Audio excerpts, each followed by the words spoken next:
the headline sports story of 1973 was not the World Series itself. That the Mets actually got there in the first place was something that defied belief. After all, weren't the Mets dead last in the National League East? Tug McGraw remembers it well. Mr. Grant, our chairman of the board, decided to have a meeting one day. But before I knew of this meeting, I came to the ballpark the very same day, and I was extremely enthusiastic this day. I felt like, boy, I think it's going to start getting better around here. And I had a long conversation with a close friend of mine. We were talking about confidence and believing and momentum and things like this. So I came to the ballpark that day all fired up. I was in an extremely good mood. And I was out here in the outfield during batting practice hollering to the different players on the club and to the fans that you got to believe, you know, you got to believe.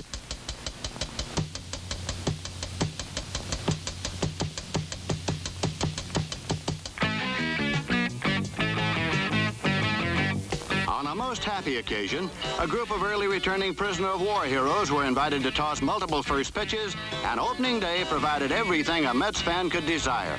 The sun was shining, Tom Seaver was on the mound, the defense was airtight, and Cleon Jones ripped Philadelphia Steve Carlton for 2 home runs. It all added up to a 3-0 victory, and the Mets were off on the right foot.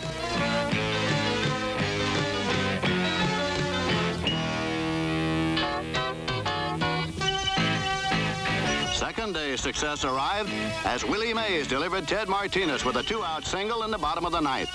The Mets went on to capture their first 4 in a row. Then suddenly, 1973 began to resemble an instant replay of the 1972 season as injuries mounted to disastrous proportions. John Milner, off to a blistering start, was sidelined for 30 games.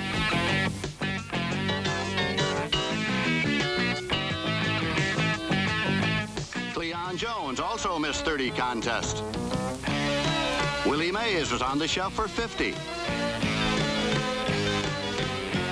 Rookie George Theodore suffered a dislocated hip and missed half the season, while Rusty Staub played virtually the entire year with painful hands and wrists.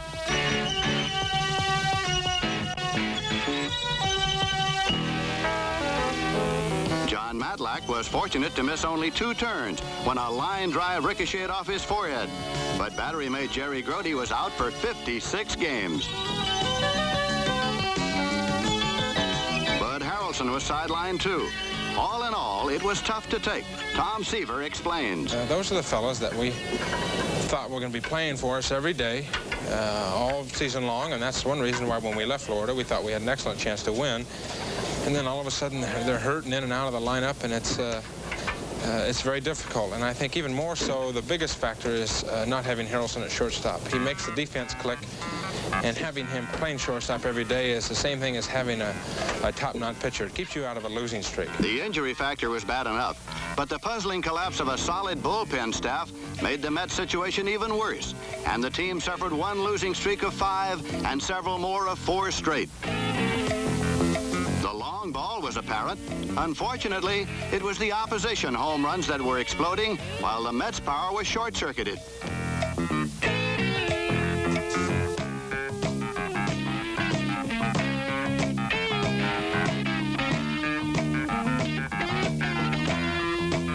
There were early bright spots, however. Second baseman Felix Millan came to New York in a trade with Atlanta and displayed a brand of defense that was second to none. Millan was as steady at the plate as he was in the field, leading the team in total hits with a club record of 185. The other half of the Millan trade, pitcher George Stone, broke into the starting rotation in impressive fashion. Wayne Garrett took over at third base and came through with his best major league season. Garrett also helped plug the hole at short when Harrelson was on the injury list. At bat, Wayne led the Mets in game-winning hits with a total of 11.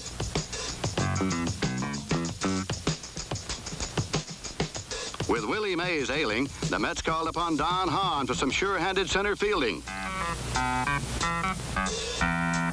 Young Ron Hodges gave the Mets a left-handed hitting catcher who displayed unusual poise for a rookie.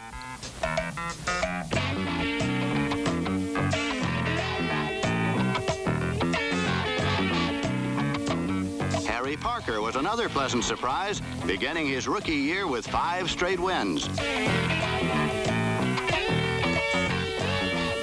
The aces of the pitching staff, Jerry Kuzman, John Matlack, and Tom Seaver, had imposing earned run averages, but they suffered a collective total of 10 losses by scores of 1-0 or 2-1 as the Mets slipped into last place in the National League East. Exclusive interviews, insider info, and live reports from the field. The Mets were 10.5 games out and in last place. But a Tom Seaver shutout and John Milner's slugging triggered a doubleheader sweep over Pittsburgh and a modest 4-game win streak.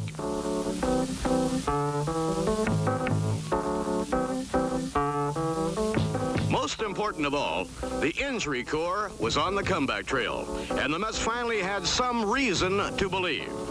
Jerry Grody returned to full-time duty and hit over 300 from August 3rd on through the season finale.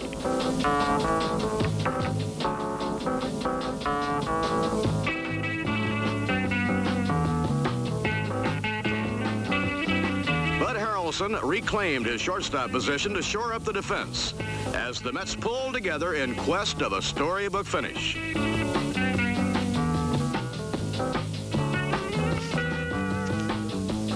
Harrelson explains the Mets' rejuvenation this way. Early in the season, I'd say we had a lot more ups and downs than we did late in the season when we got the good pitching and we got our good defense, which we've always had. And I think the basic secret of our ball club is key hits, which I feel we got the key hits late in the season and we didn't get them early in the season. Cleon Jones bounced back with a vengeance. That included 14 runs batted in for the last 10 games of the season. Cleon put it all together in the outfield, too.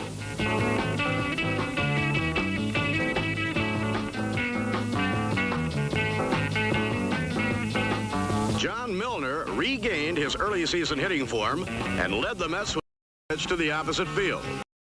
To come into the ball game, and this would be the day that I would come out of my slump, and sooner or later that's what happened. Incredibly enough, Tug McGraw didn't chalk up his first win of the season until August 22nd. But from there on in, Tug was 5-0 with an earned run average of 0.90. This is your part of the game. This is your job, and it's time for you to function right now. And you really do get keyed up for it. It's usually an exciting event because you don't usually come in unless there's a crucial situation.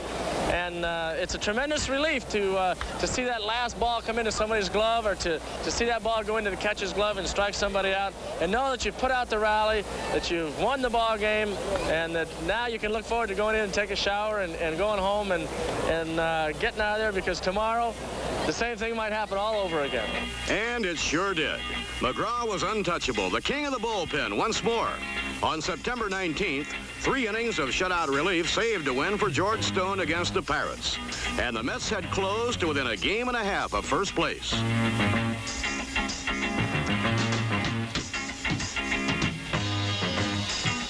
The Mets aimed for their 3rd win in a row over Pittsburgh on September 20th. But with 2 out in the bottom of the 9th, the Pirates led 3-2. Manager Yogi Berra called on his bench, and Duffy Dyer responded.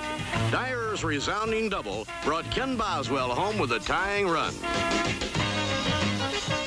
Then in the top of the 13th, the Mets got a tremendous break. Here's the play-by-play. The 2-1 pitch. Hit in the air to left field. It's deep. Back goes Jones by the fence. It hits the top of the fence. Comes back in play. Jones grabs it. The relay's throw to the plate. They may get him. He's out. He's out at the plate. An incredible play. Here's another look at the ball-on-the-wall miracle. David Augustine's drive hits the edge of the very top of the fence. Another fraction of an inch, and it's gone. Then the ball rebounds as if by magic directly to Cleon Jones. A perfect Jones to Garrett to Hodges relay play maintains the deadlock going into the bottom of the 13th. With 1 out and Milner on second, Ron Hodges is the batter. 2-strike delivery. And a line drive into short left field. Coming into Stargell, base hit. Rounding third, heading home Milner. The throw coming in, the Mets win. Now only only one half game out. The amazing Mets tackle the Pirates in a first-place showdown on September 21st.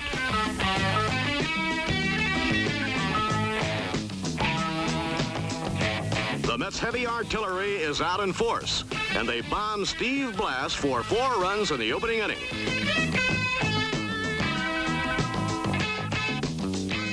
Then it becomes long ball night at Shea as John Milner tees off. Wayne Garrett belts one out. And Rusty Staub cracks number 15.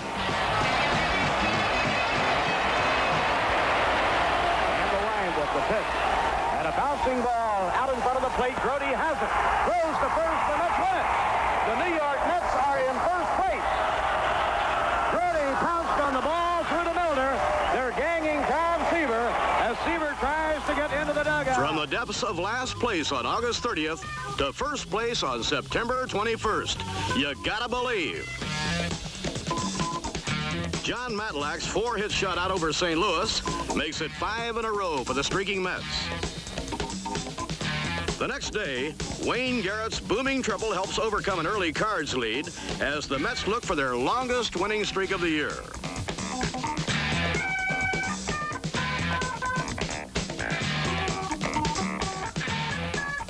Following an outstanding relief performance from Harry Parker, Yogi asked Tug McGraw to lock it up.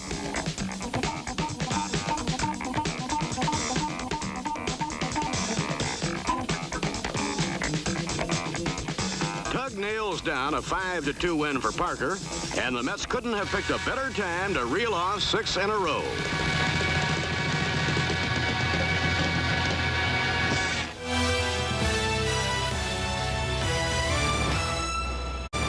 With the Mets pennant saga growing into high drama, there was one very poignant pause down the home stretch when Willie Mays announced that 1973 would be his final season as an active player.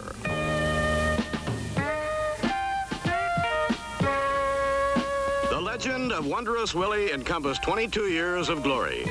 Although most of his heroics were performed in the uniform of the San Francisco Giants, his most devoted followers were right here in New York City. It was only fitting that Willie should wind up his career in New York, and his triumphant return in May of 1972 will always be a day to remember.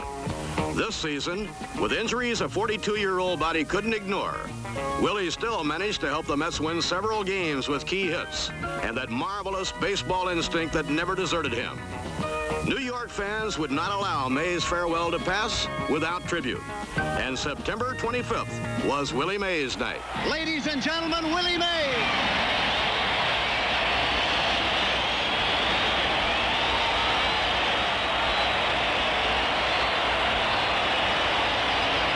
I hope that with my farewell tonight, you would understand what I'm going through right now.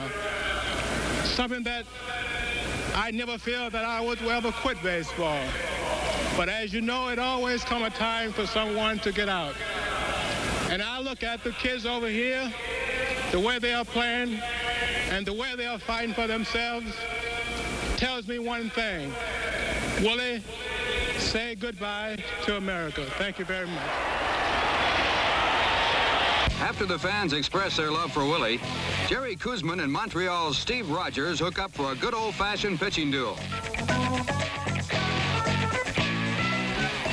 Cleon Jones comes through with another clutch home run to make it 2-1. And it's Tug McGraw time. Cleon saves the night. The Mets strengthen their hold on first place, and it's on to Chicago for the final series of the year. The Mets need 2 victories to clinch the National League East title, but they'll have to wait as 2 days of rain force them into back-to-back doubleheaders.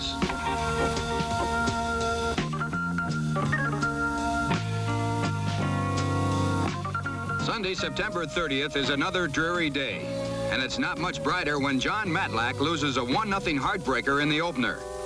But the New Yorkers come alive in the nightcap. Aided by Cub errors, the Mets score 3 times in the first inning.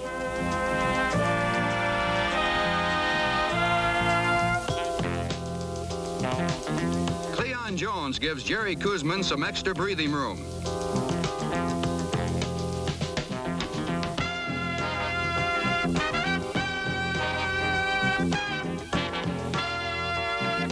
Then the defense takes over in spectacular fashion.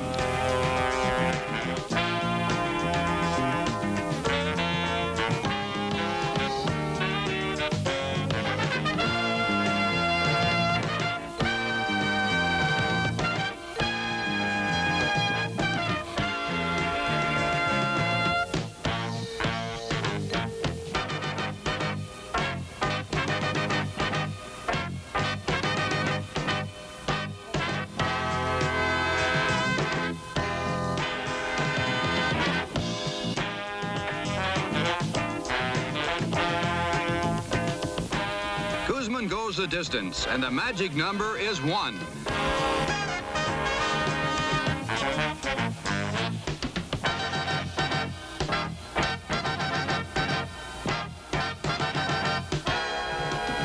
'73 Cy Young Award winner Tom Seaver goes after the clincher. Chicago's knuckle curve artist Bert Hooton provides the opposition. And that man again, Cleon Jones, opens the scoring. For Cleon, his 6th home run in the final 10 games.